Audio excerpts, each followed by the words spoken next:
Dahil lang gusto ng buwaya na kumain ng tao, kinain din niya ang aso ng tao. Ang lalaki ay nanumpa na huhulihin ng buwaya at ibubuka ang bibig nito para pasabugin upang mawala ang kanyang galit.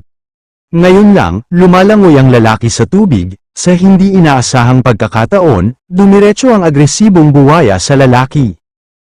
Pilit na lumaban ang lalaki, pero nakatakas siya sa bibig ng buhaya. Sa oras na ito, galit na ang lalaki at sa hindi inaasahan, inatake naman ng buhaya ang aso ng lalaki. Nang papalapit na ang buwaya ay nataranta na ang aso, biglang kinagat ng buwaya ang aso. Napakalungkot ng aso bago ito namatay, ito rin ay lubos na ikinagalit ng may-ari ng aso. Agad na bumalik ang lalaki, bitbit niya ang panghuli ng buwaya, sisiluan niya ito habang kumakain at nagpapaaraw.